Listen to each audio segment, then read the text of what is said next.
Activate, activate, activate. Hide.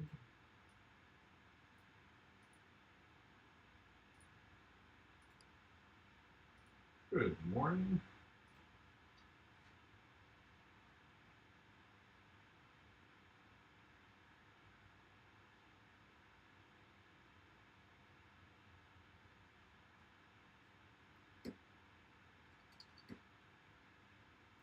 Go. I think everybody is up.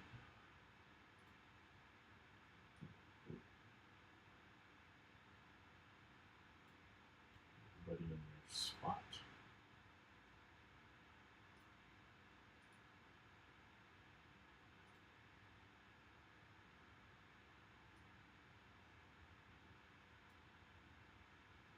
And reference. Where's my reference at?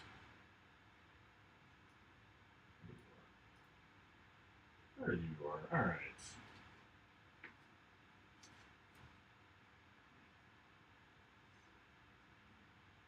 So I think move the horns onto their own separate object, which is good. Progress. Now I just need to clean up some of this neck stuff.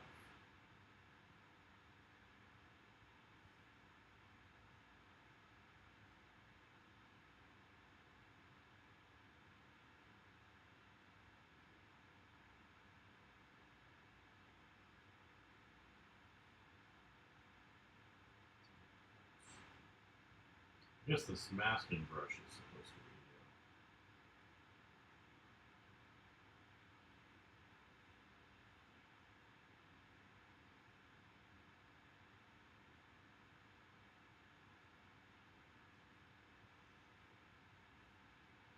Alright, now I'll just scoot that in.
Happy Thursday, right?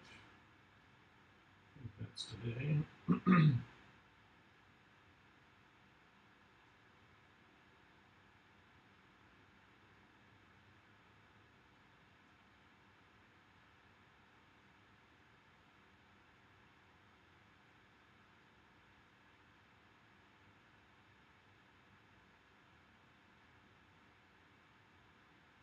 There's somebody here, looks like.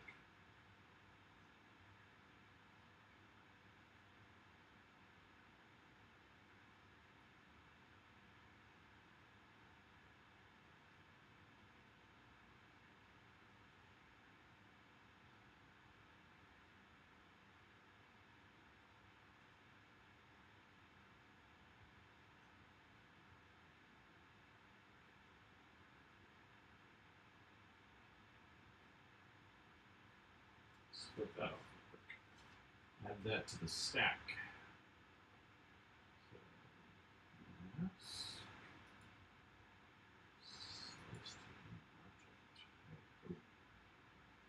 So this would be, should be 5. So 5, so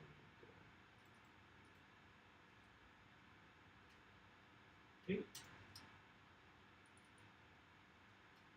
7,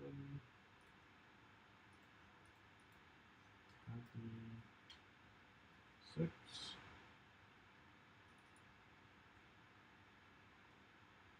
Go. And so we're in its spot.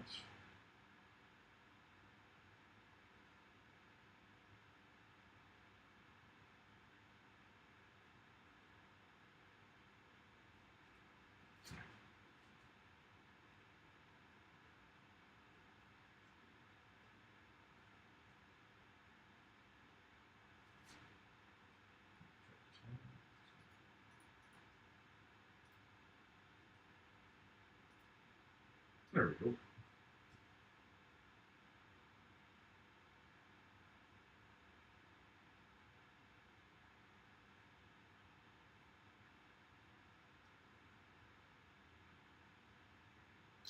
So move back.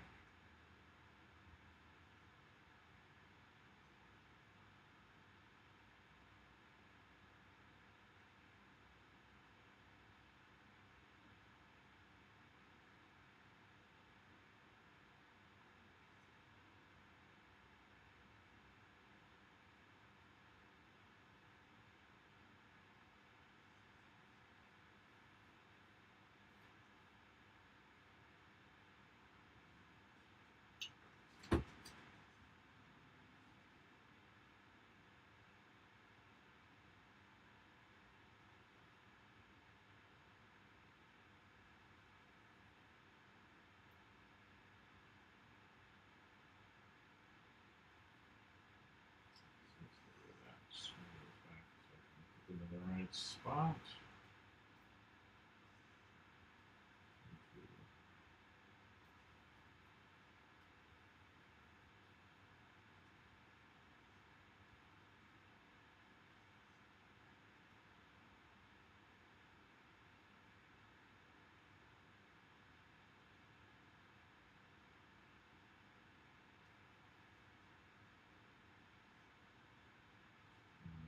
And that is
so this is my morning. So I get up in the morning, and really before I do much of anything else, I like to have some time set apart to do something new-ish, study something new. So I've been wanting to do this for a while. I've been going back and forth on it in my head for a while. I'm working on some other things, and that's doing more of this sculpting.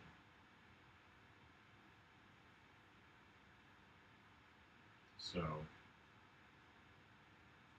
I think about doing some animal sculpts. You want to do some human stuff too later on, but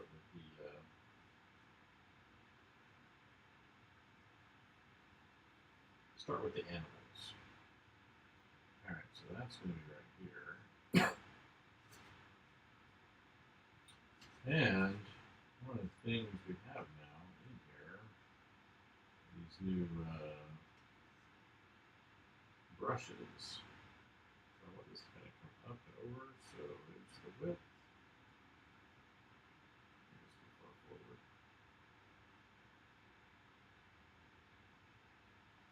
Oh, that's fine. And here.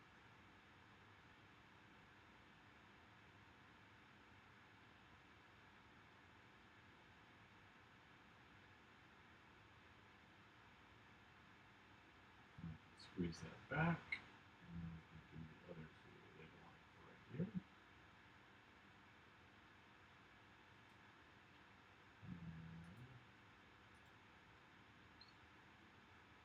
Let's just get it right.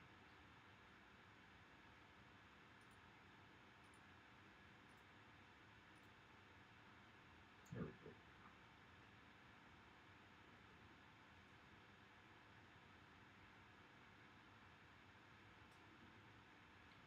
Let's make sure that's symmetrical.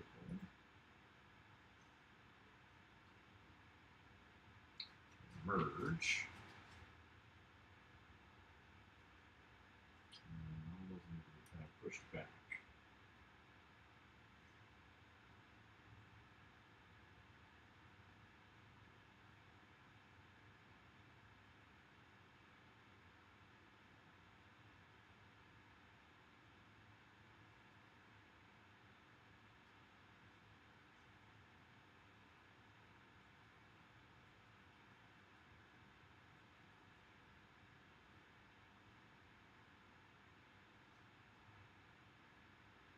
So where's that thumb thing?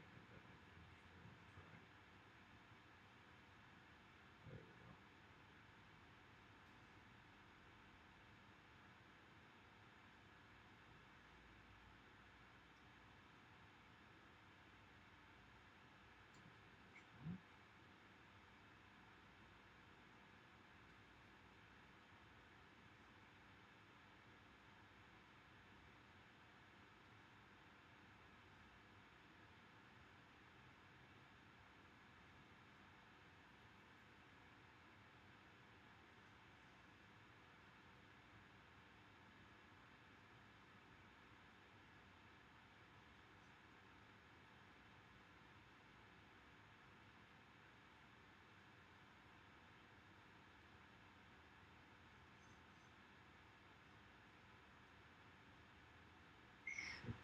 Go again.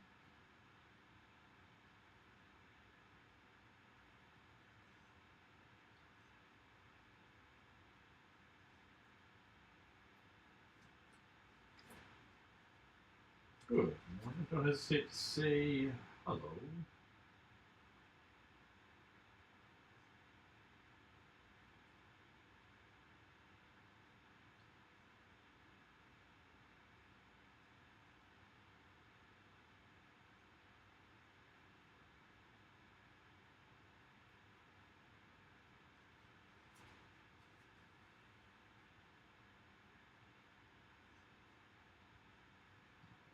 So,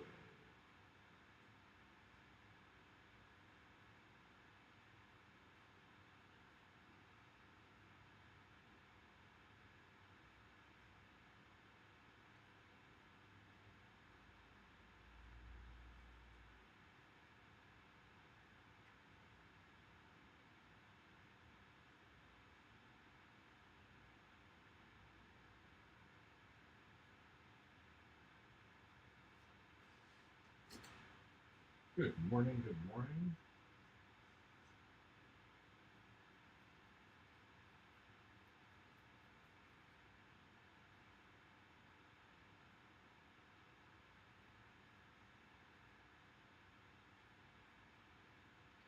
Try out some Dino Taco on here.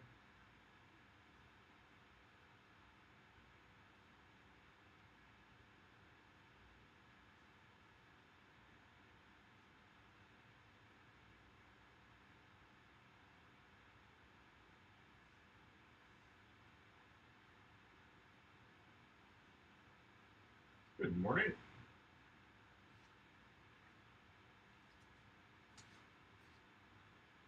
Welcome to my morning study.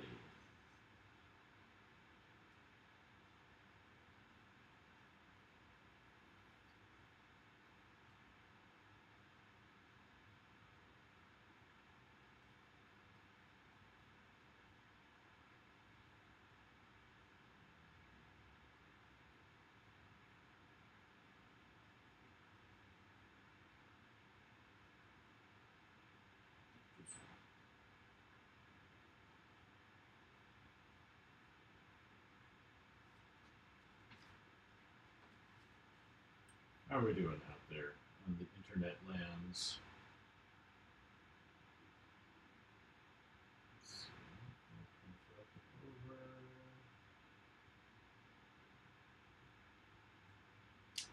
I like to do something consistently for a period of time at the very least. So if you go back, you'll see me doing different things for extended periods. So I wanted to do some animal busts for the next bit. So I thought I would start with this guy. Probably should have gone for something, maybe an amphibian, just because, there's a lot of scales on this guy. So, snake. So that might have been a smarter thing to do, but here we are.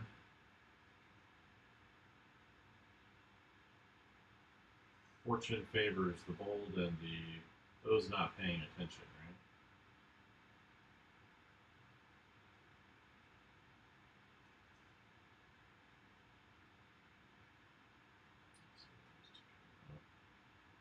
This is a horned lizard. I guess is apt name, but it's a lizard from the southwest United States. If you're not familiar with it.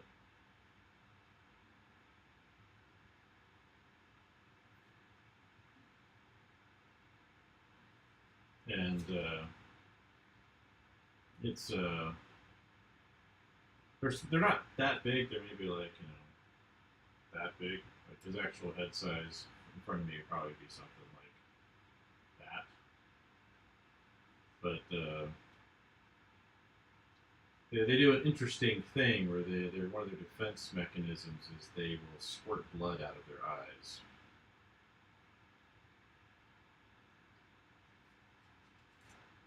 They look like this. So there's the full body. These are different, species, well, subspecies, I guess, of the same kind of lizard. So you can see some of them have more dramatic horns. I'm really mostly focusing on these two right here, which I think are the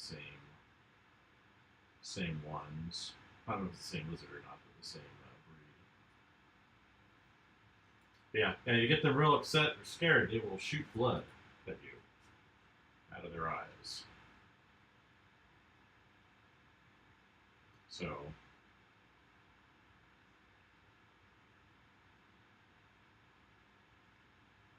watch out.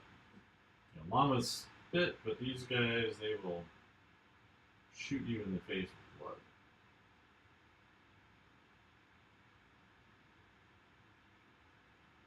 I don't know if it's like they're handing out free samples or what.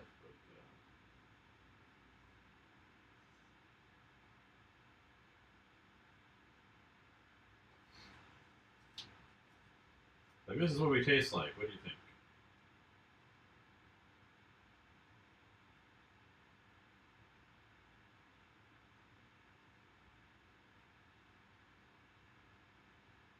I think you used to use the space bar more often from that menu.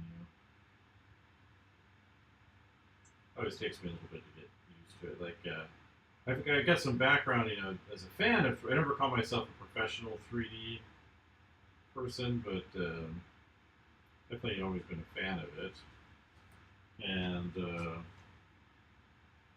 well, if there were more pineapples down there, they might actually. But they, say, ZBrush used that a bit before to do kind of more some animal studies a long, long time ago. And so I've used that program off and on, but I don't like how they switched to the subscription mode. You know, I brought the program a long time ago, and they've always given away their updates for free, which is great. But after getting acquired by Maxon, and Maxon, they own Cinema 4D, which is a very popular.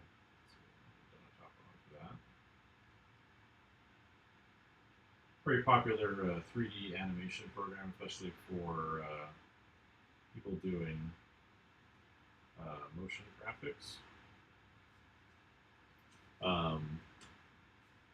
They put on their subscription, and so all the new updates come to it only in the subscription mode. I think they're maintaining the old version, at least for now. But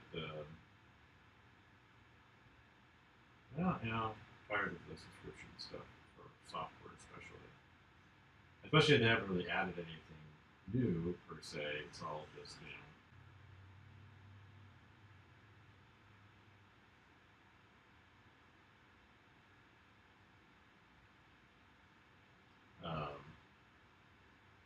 So you know, I'm not into that.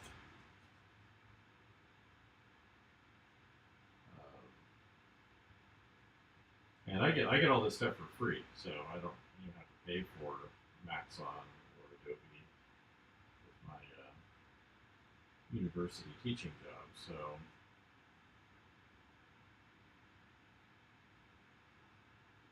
let's see.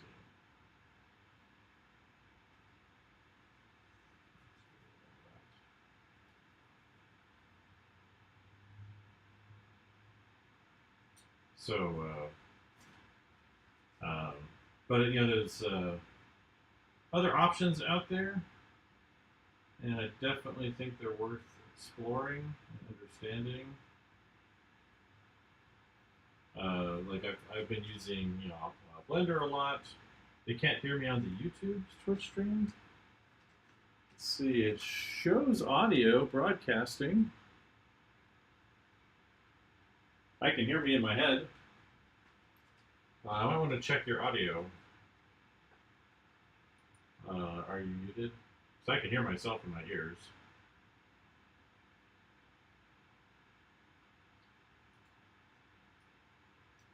So you can see the audio going up and down here.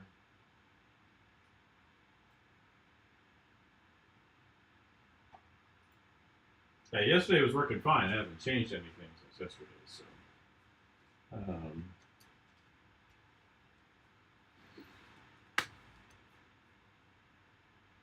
but definitely can hear it.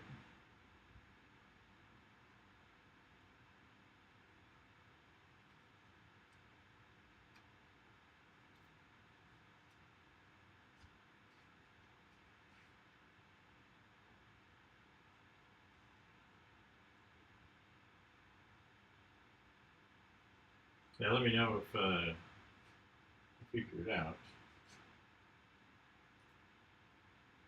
Let's see.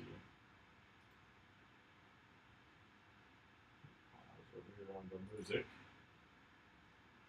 Double check. Yeah.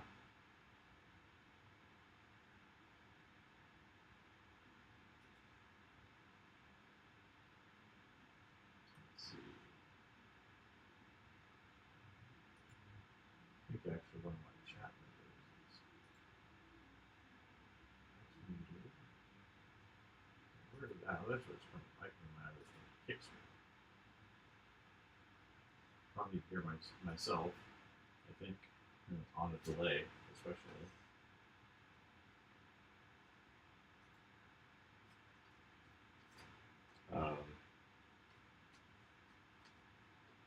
Yeah, the audio is different for the, obviously for the Instagram thing, because that's you know, on my phone.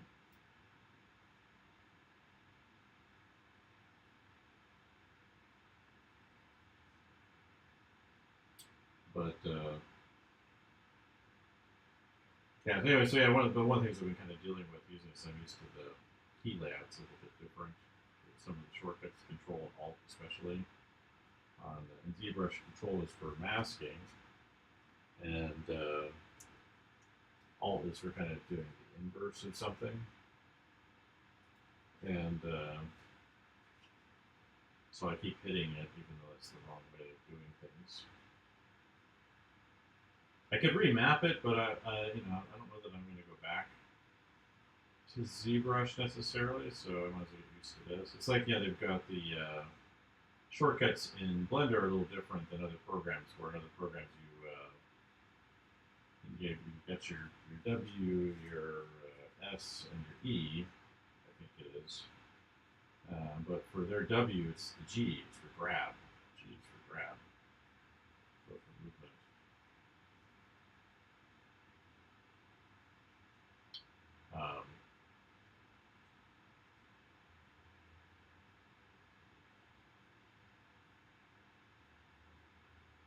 I think in ZBrush too, their axis is like inverted or something like that, if I recall. So in most programs, Z is up and down, and for them, I think it's depth.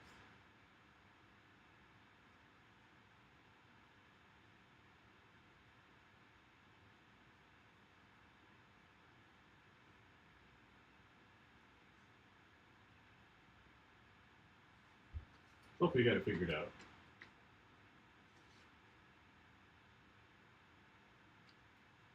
I mean, I don't really watch my own screen, so you know, it's I can't really always tell what's what. I did actually have 2 microphones going the other day, so I had extra audio, which is I think extra annoying.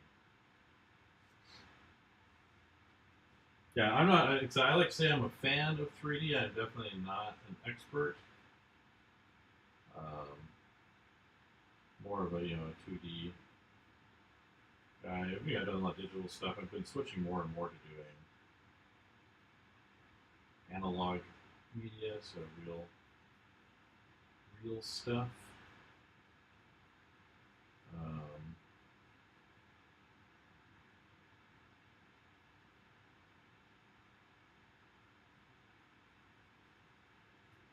And I think in a world that's, at least for the moment, insisting on slop, I think that's actually a good play to make in terms of media. And I have more fun doing it. I get tired looking at the computer these days a lot.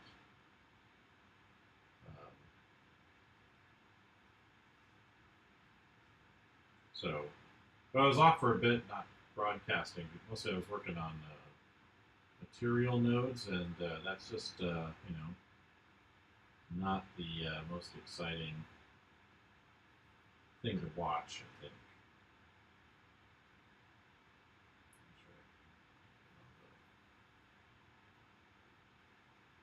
Working with these called Dino Topo.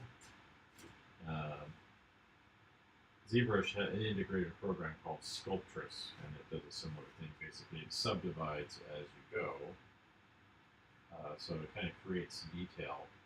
If you're like, I was working on this with the Dino Topo on, so you compare that area. If I turn on wireframe, and see how it's changing things from being one type of geometry to this over here. So it kind of automatically subdivides. It makes for a very messy model. Look how small the geometry is, but it's based off the brush size. So the smaller the brush, obviously you're trying to put more detail down, and as a result, it makes smaller polygons there, and they're all usually triangles too. So, and then the process is you kind of do a full detailed model, and then you shift that to, you kind of make a duplicate, and you turn the duplicate into like a clean model, and then you can kind of project the details back on top. So the details end up on the cleaner model, and it's better flow. I think I kept a post-it note on my desk for a while on my screen for some of the shortcuts. And one of the shortcuts I actually like to do in all my programs is the front button on my stylus. This is always the size brush, so when I press down on it over the screen and drag, it changes the brush size. And then I'm using the back key kind of as the movement, the back button for that, so I can move things around. Shortcuts on the computer, but I'm using the back button on the stylus. So, but all my programs, whether it's Photoshop or there's a lot of stuff that Procreate doesn't do, and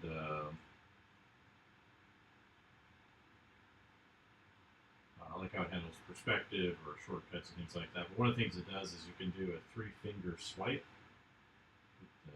And as you swipe down on your computer, on your screen, it'll change the brush size, and left and right changes the intensity of the brush, so the opacity of it. Which same thing's actually in Nomad Sculpt on the iPad. They do the same thing, which I really like. I don't remember what Procreate's defaults are for that, but it's definitely not that.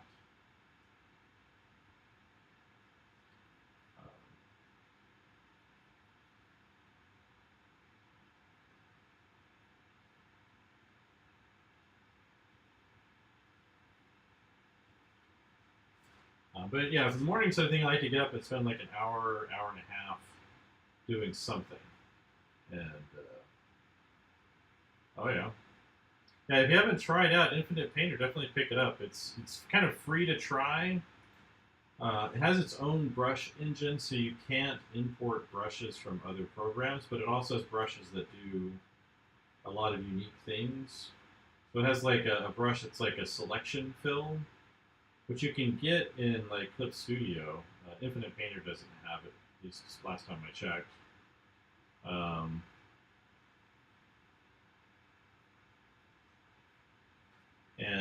So you basically draw a shape and it fills it up automatically with a color.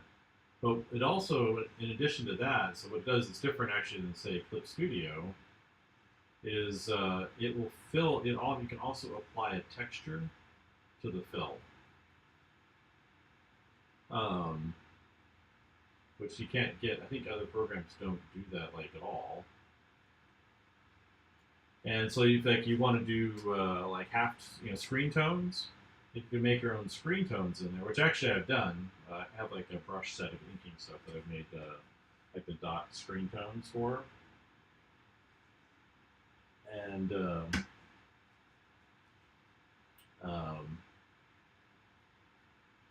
basically, there are different values. There's a brush set on my Rainland Studio site where you can get that. But they, so you do that, or you do like, I have like one that's got like organic textures in it and things like that. You can swap the images out for whatever you want. And then the other thing it does that like Procreate doesn't do is they have non-destructive adjustment layers. So if you want to do like curve adjustments or levels adjustments or other things like that, that happens on a separate layer above the image. And you can simply do that. You don't have to. In Procreate, it's destructive. So basically, you have to. It changes the pixels that you're working over permanently. So, it's like I know Infinite Paint is a lot more popular. I mean, Procreate's a lot more popular, but I need to rotate these guys a little bit that way. We'll get there. Work on this little area here.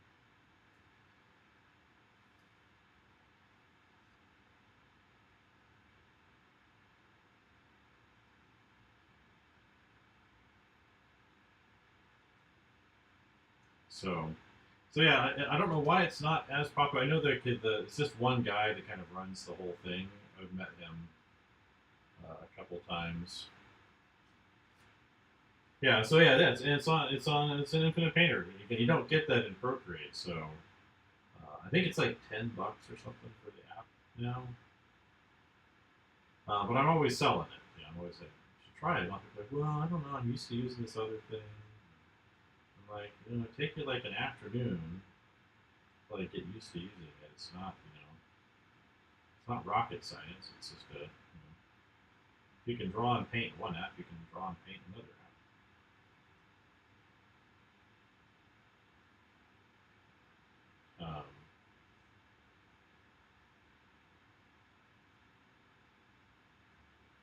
But I've done stuff with the guy in the past. Like I did a Lightbox presentation with him a few years back online.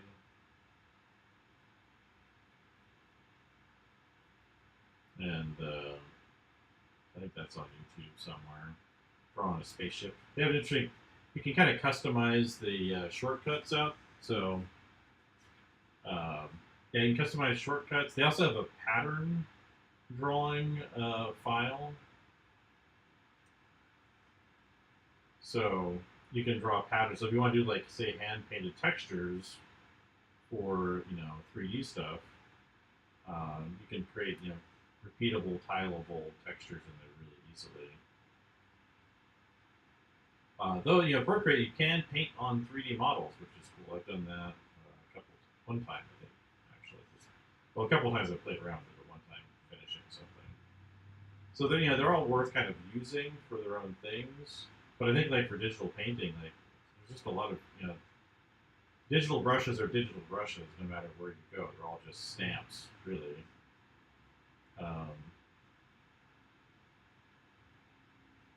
But I always like to advocate for Infinite Painter, even before I worked with the guy. I mean, it's been a long time since I've done anything with him, so.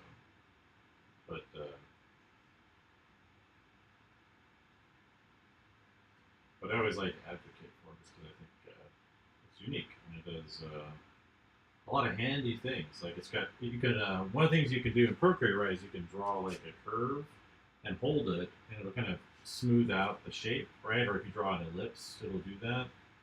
In Infinite Painter, if you do that, it'll stop in that curve, and if you tap on the stroke, it'll show different points on it that you can turn to sharp ones or soft ones. You can move them around. You can add in extra ones.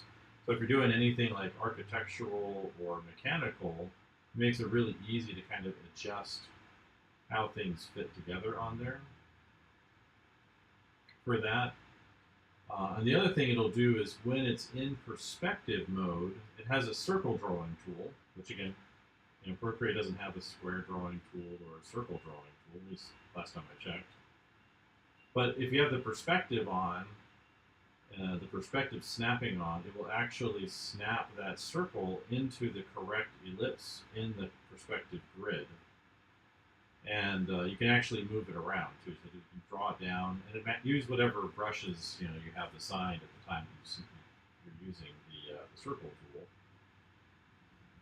So you can have like textured strokes or simple ones or whatever. But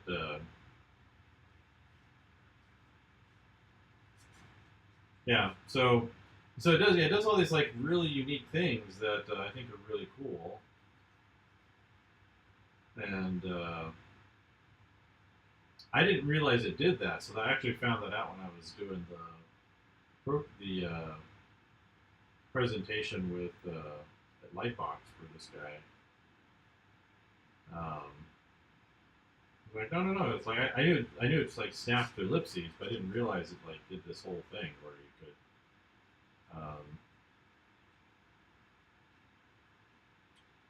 where it would automatically put it in the correct perspective layout. And they've got all the different perspectives in there, so 1 point, 2 point, 3 point, 5 point, isometric, orthographic.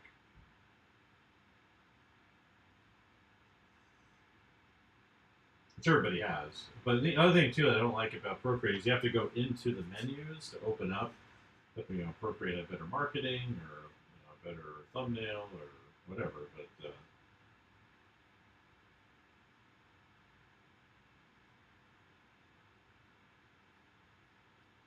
that's always that's the one that people make courses for, and put out content about and sell brush packs and all that stuff is for free because it's more popular.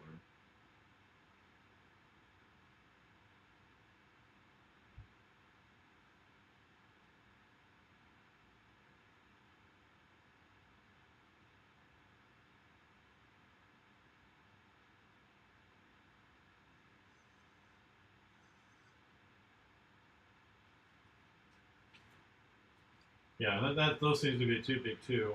Though I think what's his face? He uses Krita. Dave Raposa or Raposa. And that one's free, on your computer. It's supposed to be really. I haven't really used it. I've got it, but I haven't really used it. And I've mostly been trying to do more traditional media, more analog. Like I like to say instead of traditional. Just think traditional is like kind of a negative way of talking. Well, the thing with most colleges, you get the Adobe library for free. I mean, that's almost universal at almost every university. At every university I've ever taught at, like you get it for free. There's an education license or an educational version of the of that. I don't know if there's some that don't, but like I had a student who didn't realize that she could get it for free, and she rented that whole thing with Adobe charging you for the whole year when you cancel your subscription, even though they cancel your access. Yeah, it does expire after you graduate, um, but it should stay active while you're in school. Yeah, it does go inactive after you leave. That's another reason I've been trying to focus a lot on these alternative options like Affinity, which I think is a really good. Affinity's their own. They're got bought by Canva, which I don't like, but they made their program for free with a recent update to it,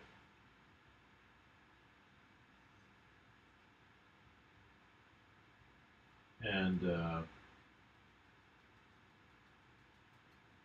it's a single program that combines vectors, pixels, and layouts. So it's basically InDesign, Photoshop, and Illustrator all in one.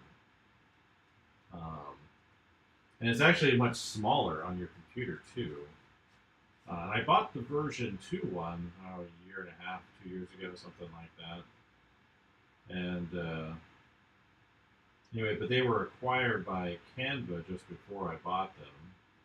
And last fall, they shut down the ability to purchase it, and they made it free. And what they want you to do is buy a Canva AI subscription,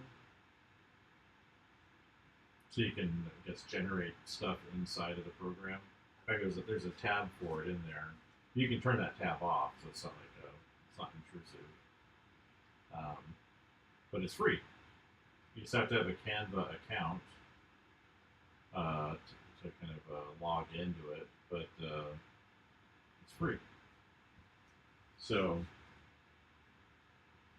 you know, so if you need a good vector program and a good Photoshop style program and all that, it does like pretty much. I think there's a few exceptions of things it doesn't do. Like you can't save .ai files out of it, so Adobe Illustrator proprietary file types. But you can still do all the vector. Most of the vector stuff I think is available in there to do vectors.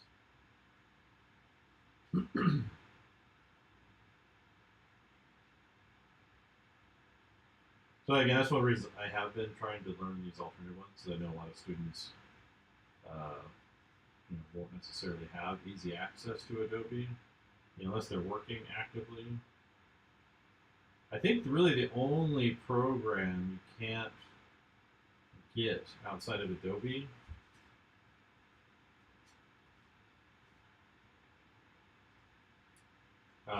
it's work. I mean, it's really good. It works. It's free. The version 2 ones are all free on the iPad. They haven't updated those to version 3 yet, but the version 2 ones are there on your iPad.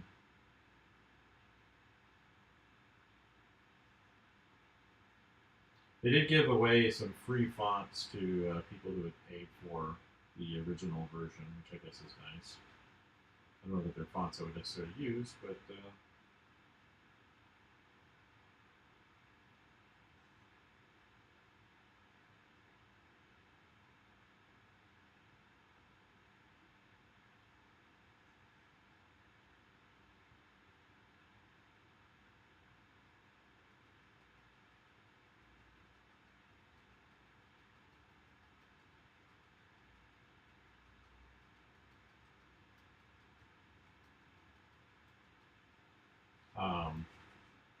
yeah, you can do all illustration stuff in there. You can do. What's nice, you can combine pixels with vectors.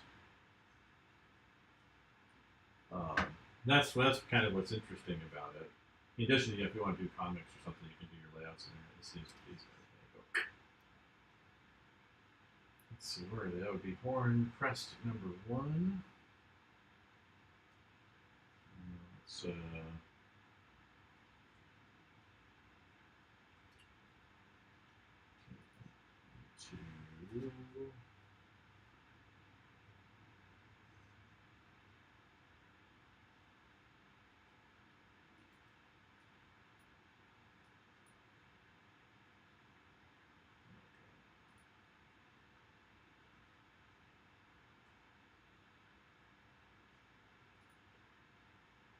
the other side freaking out like that.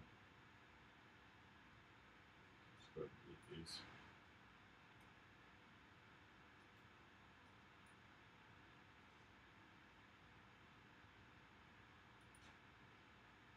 Yeah, so yeah, if you haven't tried it out, definitely recommend it.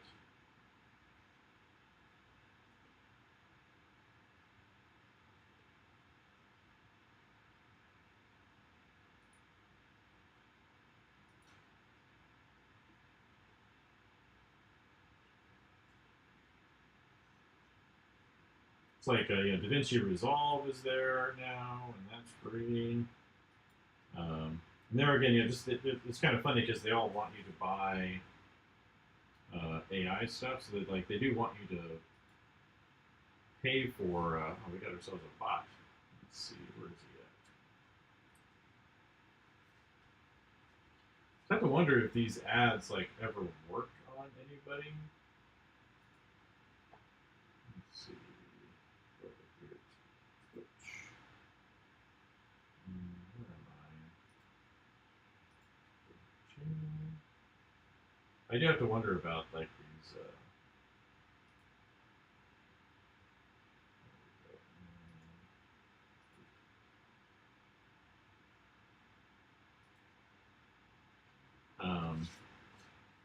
Yeah, so if you are looking for that kind of thing, like it's good. It works.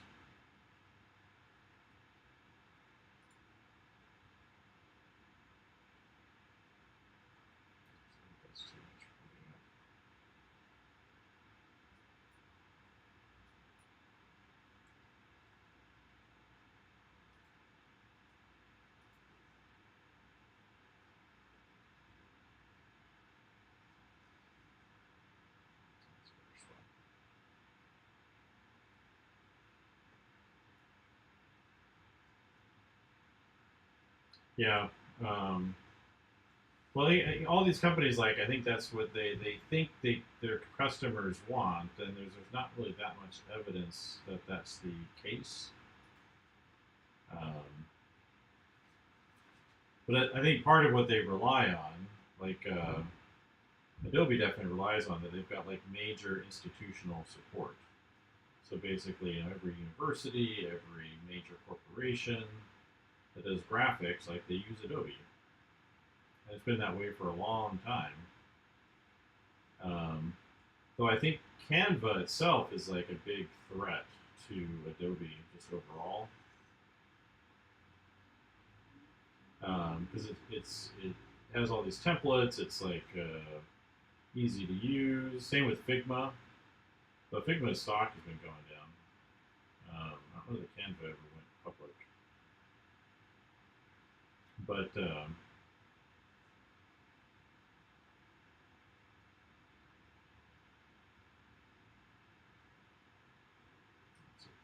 Topo.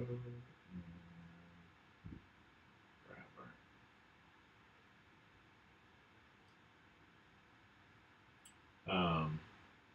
So like the individual artists, they don't generally like AI, right?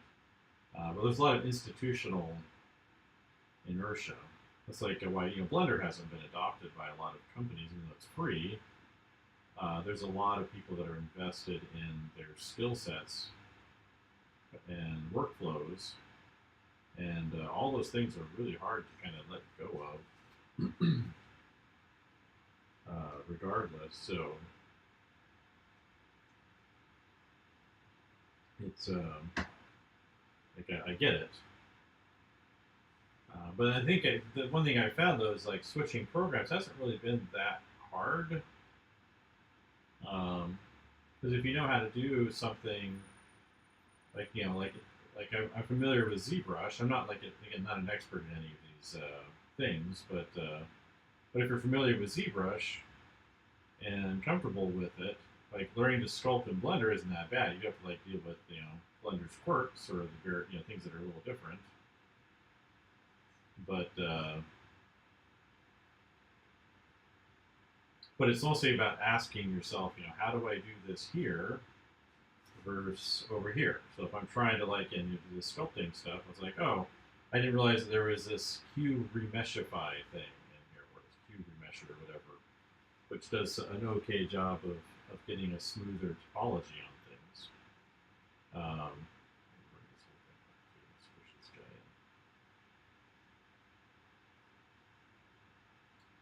Let's see. What's that way?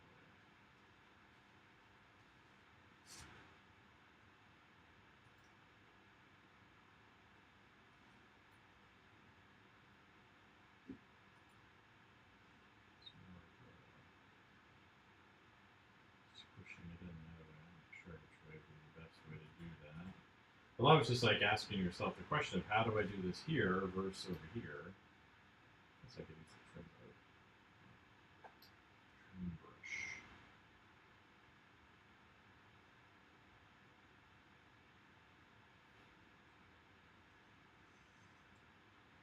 So like this right here, go to this trim thing. You can do this in ZBrush. You do have a circle one there though, which they don't have here, which I'm a little bummed out about. So you can easily cut holes. But trying to narrow this guy down quite a bit. Then you can flip it and then you move it with your space bar.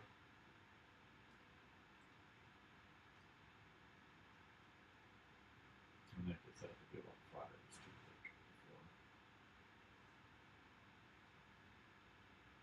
And then let's clear off those facets. Yeah. So I have my doubts as to how far a lot of this AI stuff is actually going to go.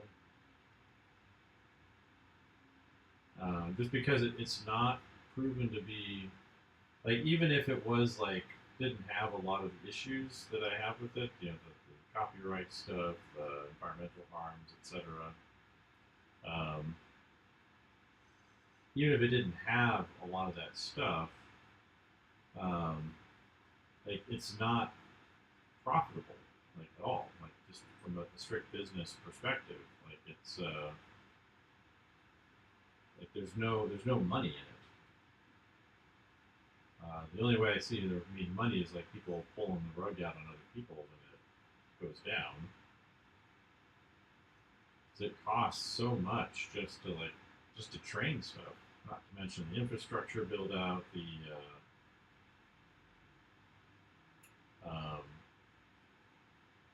power requirements, all that stuff's really expensive. And so even if it was it was this pure as the snow, situation. So let's go this way a little bit.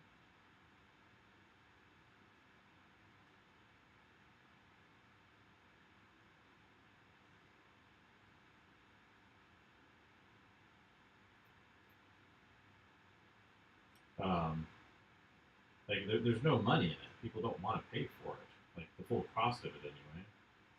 And no one's paying it now. Like most people are being subsidized, 100 to 1,000% of the actual cost, and that doesn't even go into profit.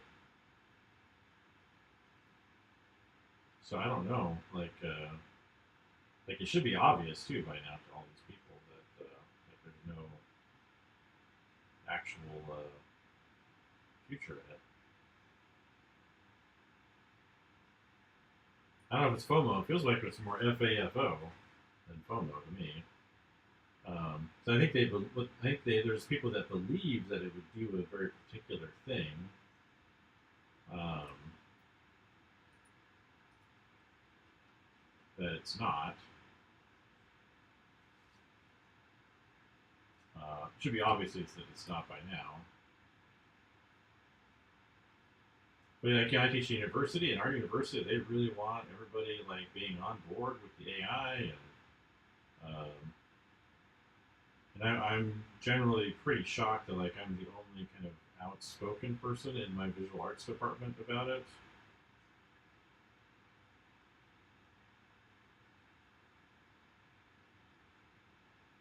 A lot of the faculty are very much for it, which I don't understand at all.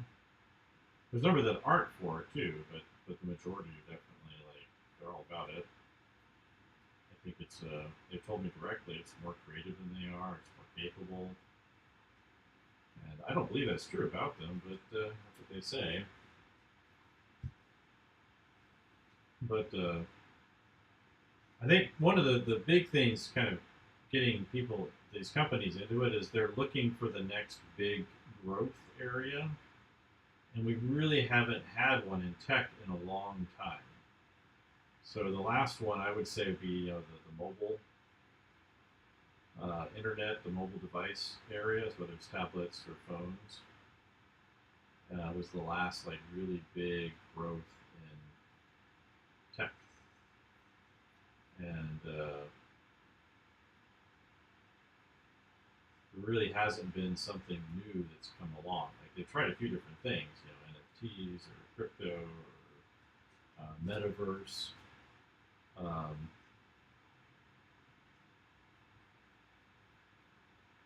I think Zuck dropped like 85 billion into Meta, the metaverse stuff, virtual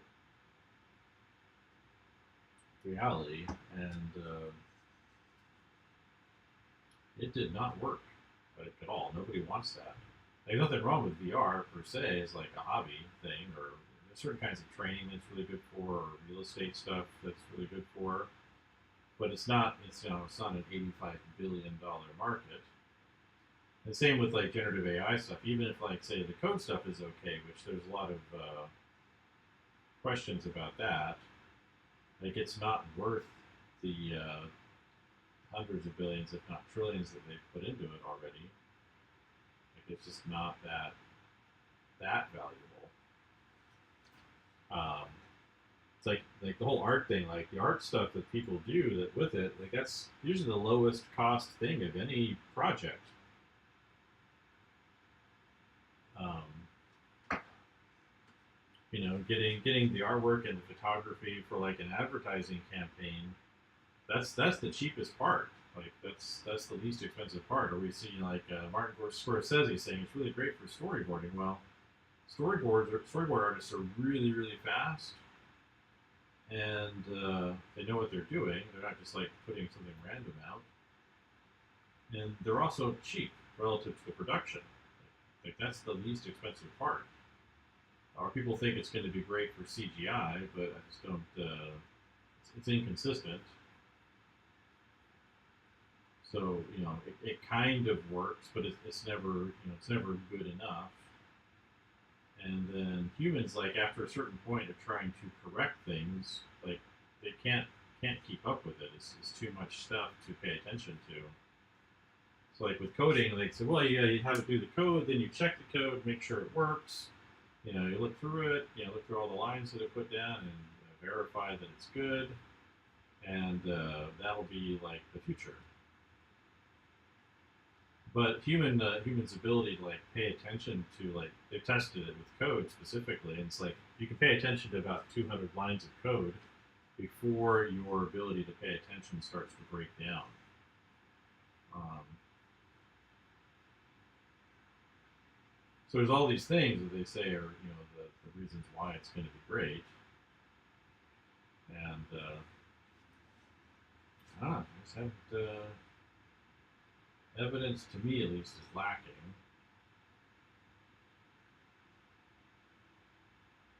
And of course, people that use it extensively, like there's even I saw some people posting about it on Twitter where like they're feeling dumber like outside of their work where they use AI. Like they're talking to their friends and they can't remember things, they can't think clearly. Like it's the whole thing's a disaster.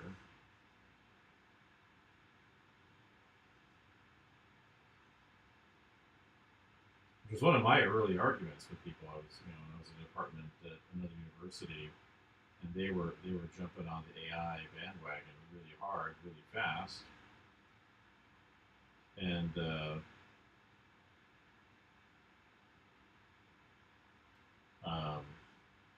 I was says eventually it says a it's being built to get rid of you, not to augment you. Like that's just a lie. And it's like B says you might be able to get what you want from it now.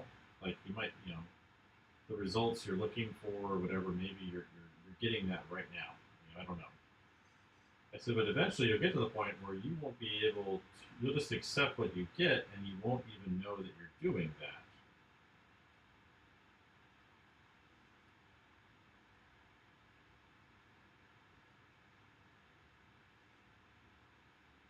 Yeah. The thing with the AI thing is, first off, it's not artificial intelligence. Like, there's no intelligence there. It's not. It doesn't think.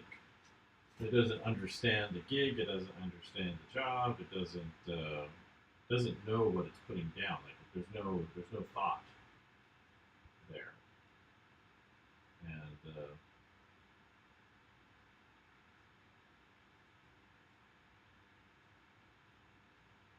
that's one of the things that like the name kind of misleads people about. Is people think, oh, well, it's intelligent, right? So it's not. It doesn't.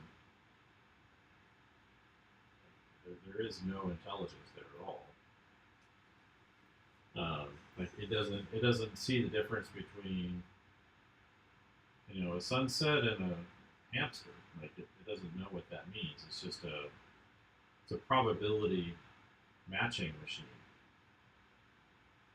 Based off of parameters it's been given.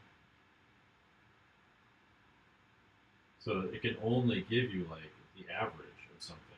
It can't give you anything new. It can't give you anything authentic.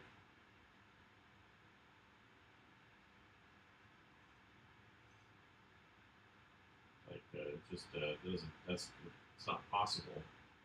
And then the hallucination issues it has with real stuff, like it still does it all the time.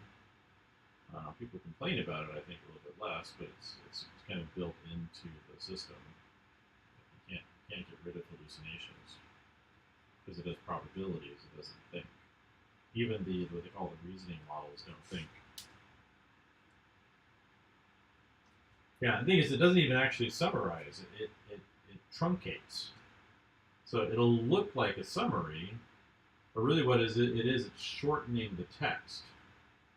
So one of the things they found, like with doctors and things, is that they would use it to summarize their visits with patients, right? So they do an audio recording and then output the text as the summary of the visit or their diagnosis or whatever.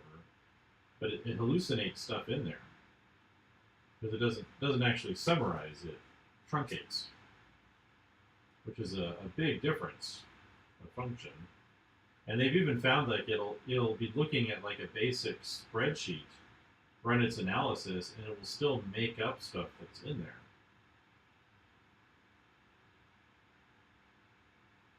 there. And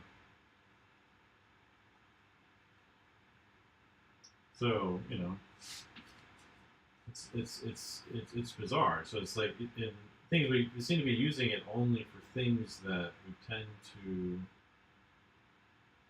think of as being lesser or not that important. But a lot of times those things are really important. You know, understanding like your meetings and your emails and your clients and like, you know.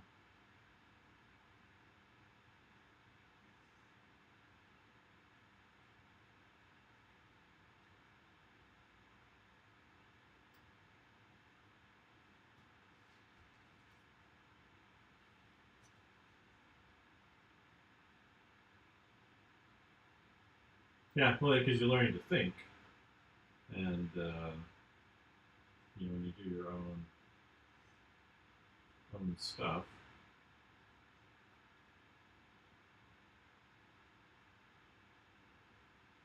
and there's actually, I guess, a few studies they've shown where if people are using it, it causes cognitive damage, so it harms your ability to think, and there's some evidence that that damage may be permanent because you've created patterns in your brain that shortcut thinking to this outside source,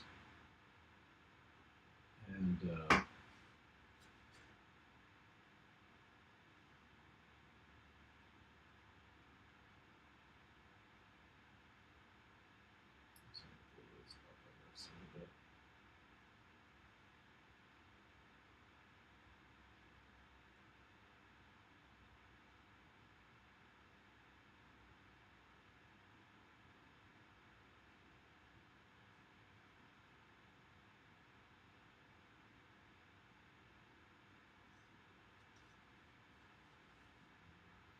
the other thing that's been interesting too about the discourse around it is that it seems to be like not, at least in the United States, not a partisan issue. So it's not like a Republican or a Democrat thing. Um,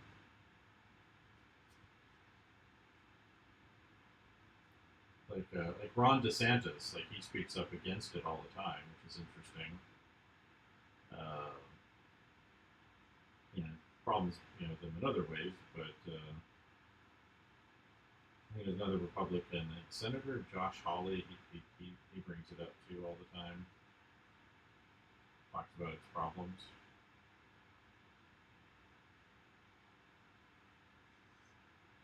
You know, it seems that the future that they're promising us doesn't seem to be very bright, and so they're pointing that out, like it's this harmful machine. Um, well, the thing with the creativity in the process, like people like the way I've talked to some of these artists, they seem to think that the end result is the only thing that matters, and what I don't think they I don't know why this is the case, but they seem to not understand that the creative process is what gives you those results, allows you to come up with solutions that are specific and useful and impactful. And if you don't go through, you know, the making of things, like every mark you make, every brushstroke you make, that's an opportunity for inspiration. And you know, it's not like it's you're not wasting time making something. Like that's a bizarre way of looking at anything, really. Um, like I do believe in being timely, but like how quickly do you need things done, or like you know what's the volume of work that you can actually use? Uh,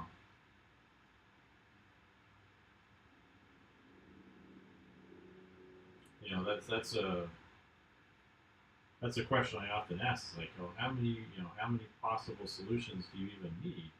Like most people need like you know a few options. If you go beyond a few options, you know it's easy to get confused and uncertain about things. You know, too many choices is a problem in its own way, and they look at me like I'm a crazy person when I say that. Well, no, it's it's the final thing. But if you don't have potential creative solutions as an option that you find along the way, like you just don't get a lot of the stuff that we have now. And it's not that everybody's, every single illustration or job or whatever has to be like the most innovative thing, but um,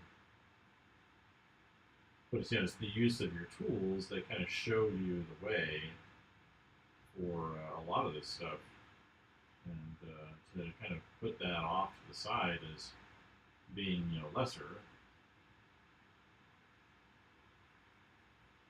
for some reason.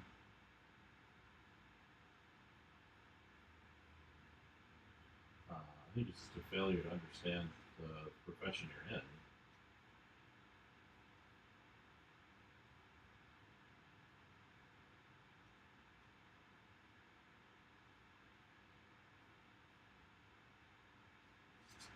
So I think that's I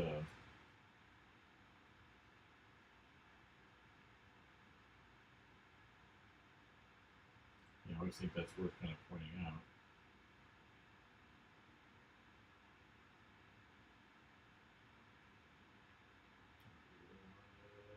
You.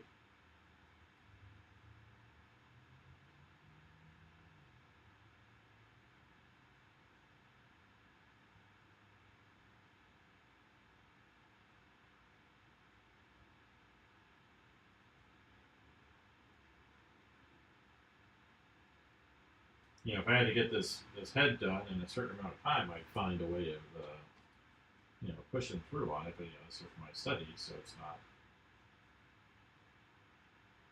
There's no pressure on it.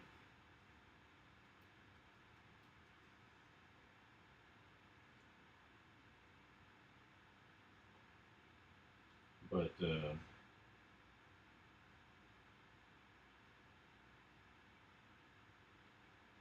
but I do meet a lot of people that seem to think that the only thing that matters in your work is the final result, and just seems to be a failure to understand the work you're in.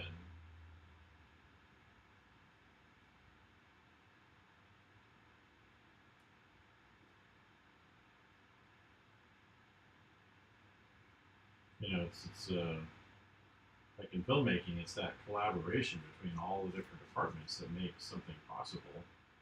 And if you try to kind of remove a lot of that, the input from those different areas, with the storyboard artist or the script writing, with AI, you kind of lose out on things that would otherwise happen that actually make something interesting.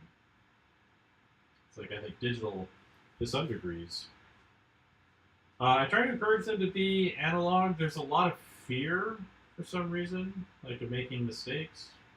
I saw that I had this sci-fi illustration class this last spring, and only one student did part of their project traditional media. So some people did a lot of sketching and things in their sketchbooks, but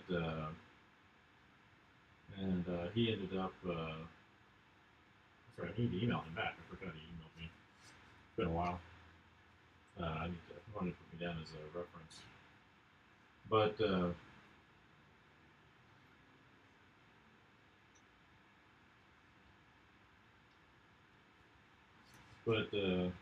there's a lot of hesitancy to use like real paint.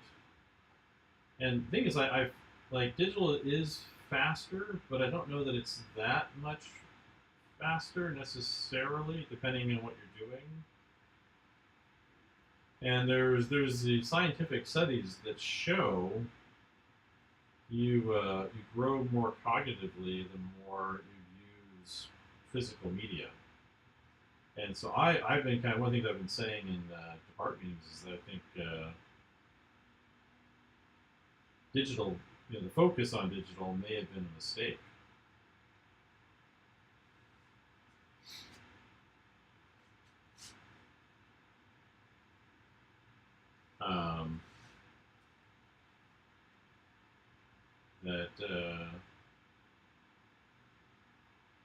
sitting, by exclusively or primarily making any department about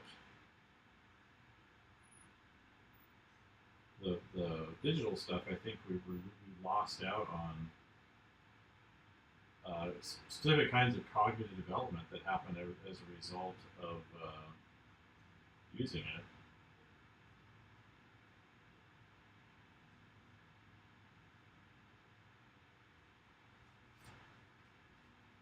So,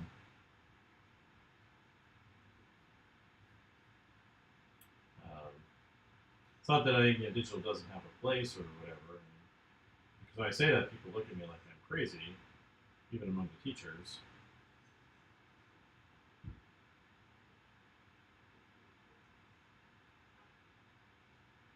But like, there's specific studies on like taking handwritten notes.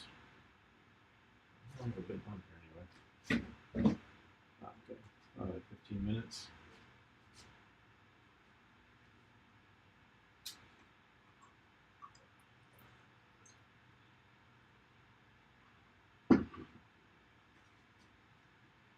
But I've talked to this one guy. He's been in Hollywood and games and concept art since the 80s.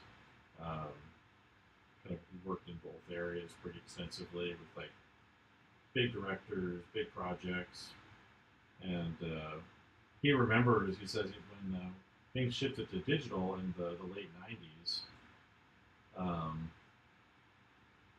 He said that like, people would treat you like you were a crazy person if you wanted to use a pencil.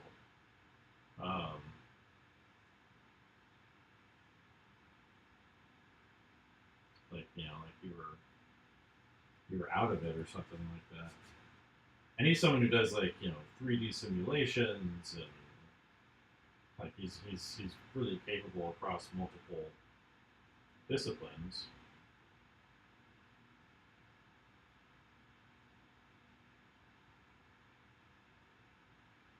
And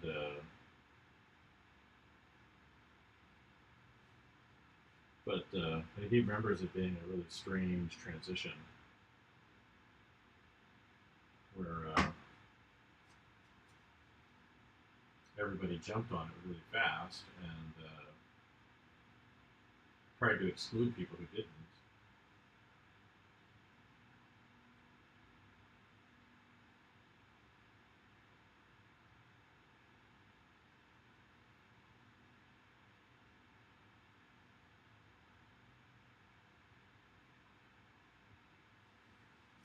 It's like I saw this interview with Tom Cruise actually this morning. He's an interesting character overall, but he was saying, he was commenting this guy about the shift to digital photography or digital cinematography, and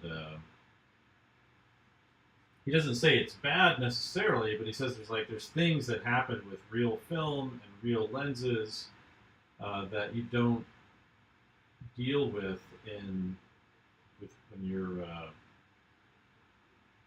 doing digital work.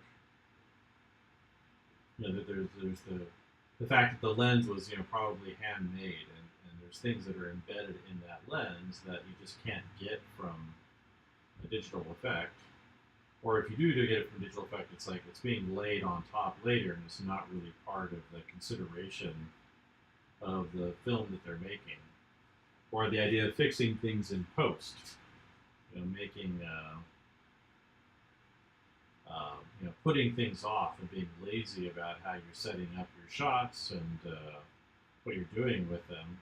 And you definitely see like the negative impact a lot of that's had on look at like what Marvel's been doing with their films.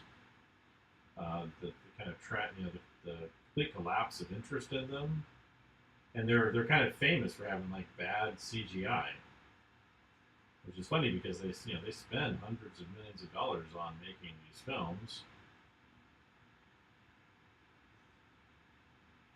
and but that's kind of what they're known for. Is that because they often go into a movie and they don't have a full script written out, they don't have it fully planned. They rely a lot on CG, and they often get the CG stuff very late to the people that make it, and you can definitely see that like the drop off that's been in that. Like people were initially very interested in those films, and then ever since was it Endgame or Infinity whatever Infinity War? I can't remember which one was last. I think Endgame was last, the last of the big ones.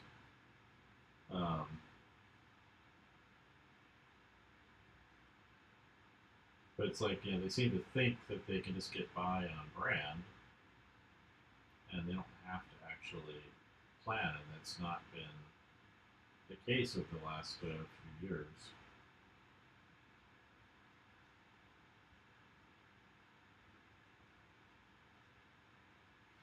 So,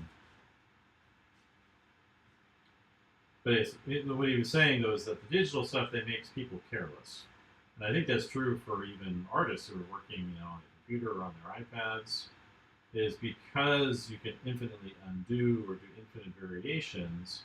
You don't really think through what you're actually making, and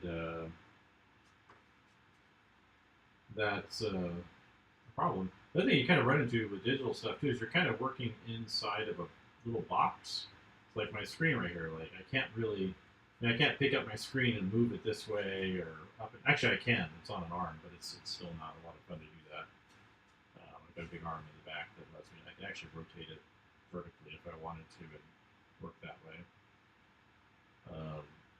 But I can move around different places with the arm it's on. But that's not the same as, you know, if I'm working on a piece of paper over on my desk, where I can move that around. I can step back really easily from it. You know, I have to work within the actual restraints of the tool sizes. Like I can zoom in infinitely on here, basically, right? I can get really close and work, you know, the absolute smallest detail. In fact, I probably should only be working around this size for this.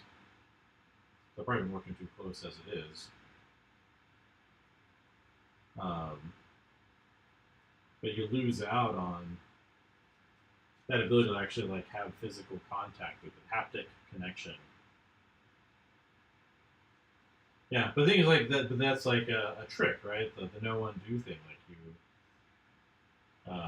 kind of tricking yourself into feeling like you're working more traditionally. Like I had a conversation last year. We had Ian McCaig come out to my university, if you're familiar with him, and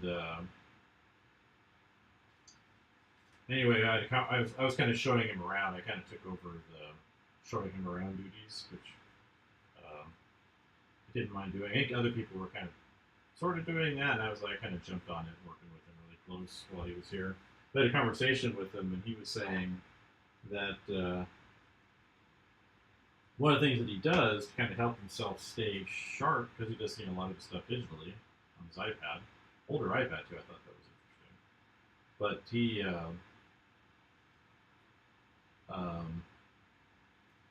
he likes to work on one layer. I used to do that when I was a student all the time. I've been doing it lately. Because part of it is like by working underneath the different layers, you're kind of working separately. You're not treating the image as a whole image by itself by working on a lot of layers. So you can have like inconsistent textures and brush strokes and things that are underneath or on top that don't really interact with the lower layers. I mean, you can turn on, you know, there's different settings you can do where you can turn on that, you know, smudging interaction or whatever on top, but you're still like not really treating it that way. And I've been doing that lately a lot, where I'm trying to work everything on one. If I'm doing something digitally, which I've not been doing very much of that lately, but I try to do it all on one layer.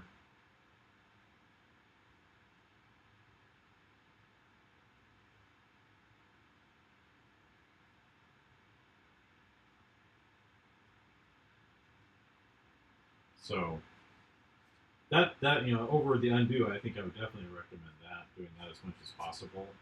Yeah, maybe like using one or two layers is fine. But I've done actually full blown layer things where every layer is like a different lighting effect for each different section of the painting. So you get a bunch of these layers, but it's treating it more like a render.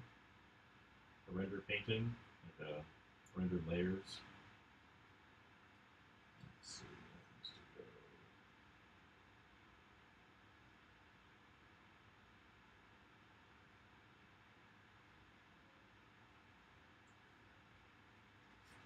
go. And actually, a couple of those, they got into an art annual that comes out in the fall, so that's exciting. One of them was done, I think one was done in Photoshop and the other one was done in Clip Studio. I've been trying to kind of bounce around. It's been a while since I did it, so I don't remember exactly.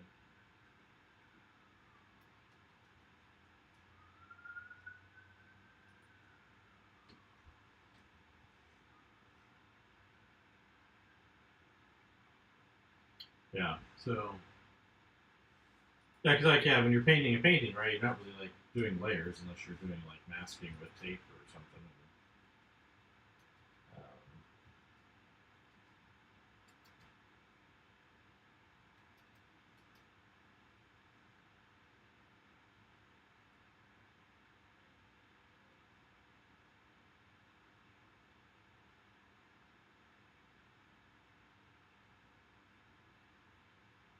If you think about it.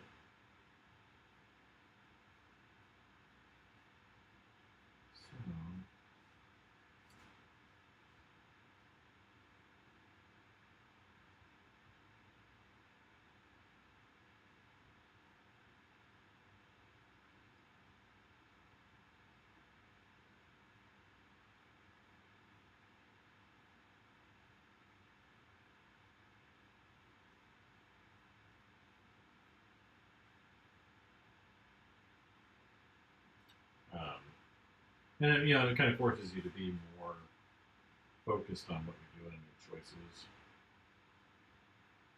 Yeah, I'm about to shut off anyway in a little bit here. I think I hit. It's been 1 hour and it's been 90 minutes since I turned on, so I think this is probably where I'm going to stop too. I try to keep it within a time limit. So I always recommend that with people's goals is like instead of trying to get a huge amount of things done, like try to focus on getting things done within a time limit. And it's like it's been 1.5 hours. So here we are. Yeah, thanks for coming in. Appreciate conversation. And talk to you later.